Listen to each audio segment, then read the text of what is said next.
Tidbits from TNT, Wednesday morning, May 28, 2025.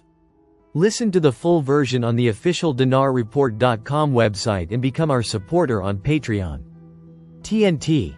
Tishwash, Kurdistan showcases investment opportunities at Paris Forum. The Kurdistan region is showcasing its investment potential. At the French-Iraqi Economic Business Forum currently underway in Paris, with top officials encouraging French investors to explore opportunities in key sectors. Mohammed Shukri, head of the Kurdistan region's investment board, addressed a panel during the event, highlighting the region's supportive investment environment. He emphasized the availability of promising opportunities in the industrial, agricultural, tourism, and energy sectors. Now is the time for foreign investors, particularly our French partners, to engage with the Kurdistan region's growing economy, Shukri said, according to a statement released by the investment board.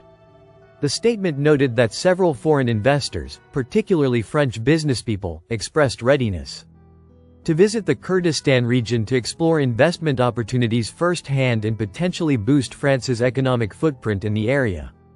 More than 300 foreign investors and businesspeople, mostly French, are attending the forum, underscoring France's continued interest in Iraq's and the Kurdistan region's economic landscape. This event builds on momentum from last year's first French Kurdistan Economic Forum, also held in Paris. The gathering was organized in coordination with the Kurdistan Regional Government's Investment Board and MEDEF, France's largest business federation, to strengthen bilateral economic ties and attract more French investment to the region. The Iraqi Ministry of Oil declared two agreements between two American energy companies and the Kurdistan Regional Government of Iraq null and void, due to their failure to obtain federal approval. The World correspondence. The tense relationship between Baghdad and Erbil has once again come to the fore after the Kurdistan region of Iraq signed two massive gas field development agreements with two American companies worth more than $110 billion.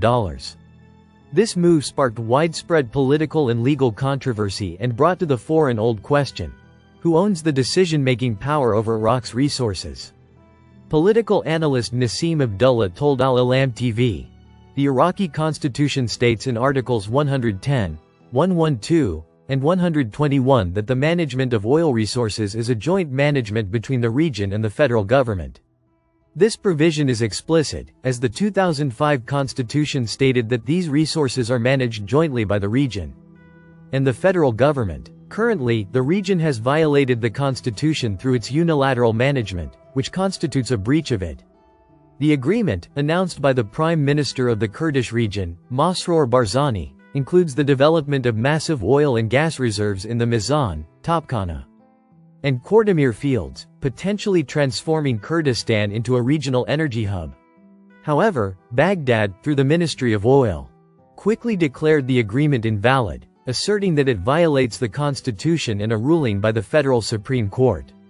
Law professor Mohammed Adik told Al-Alam TV, regarding the relationship between the Kurdistan regional government and the federal authorities, it is governed by Articles 110, 114, and 112.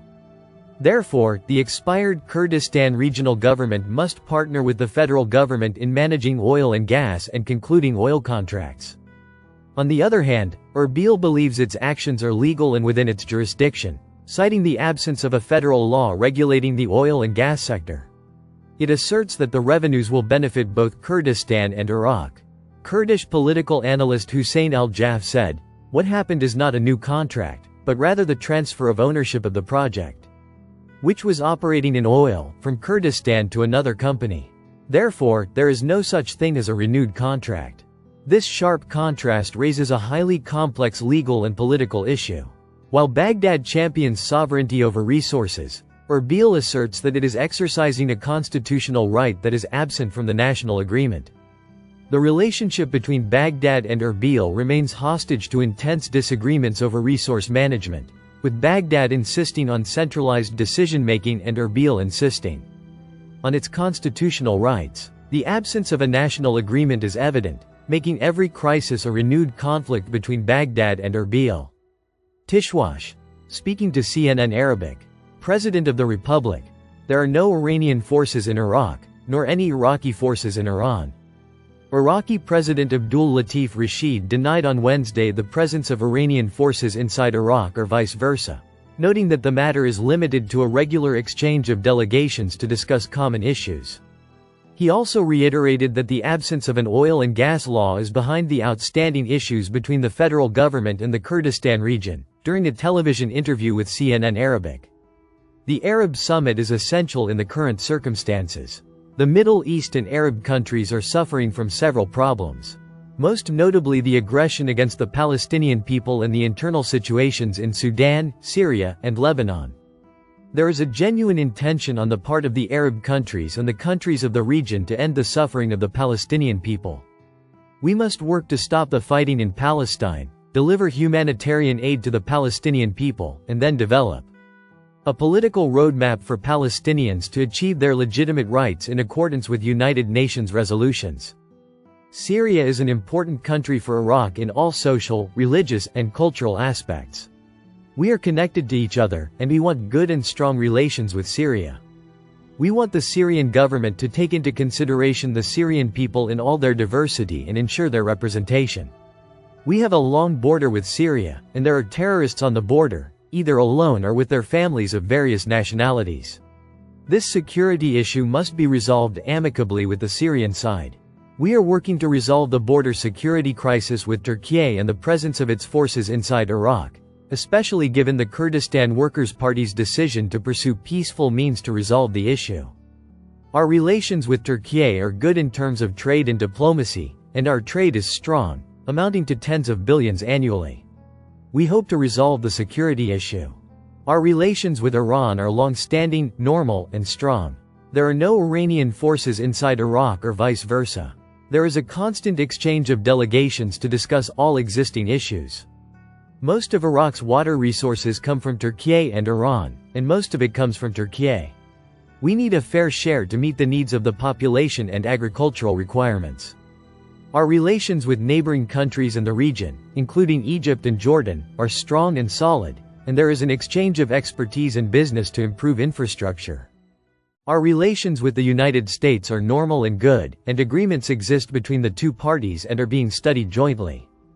The decision on whether or not to keep forces is left to the ongoing negotiations between the two parties. We welcome the visit of President Trump and European delegations to the region to hear directly from the region's leaders about existing problems and work to resolve them. We hope that the ongoing negotiations between the United States and Iran will be successful and will benefit everyone. Iraq is ready to serve as a mediator between Iran and the United States to ensure the success of negotiations, if requested.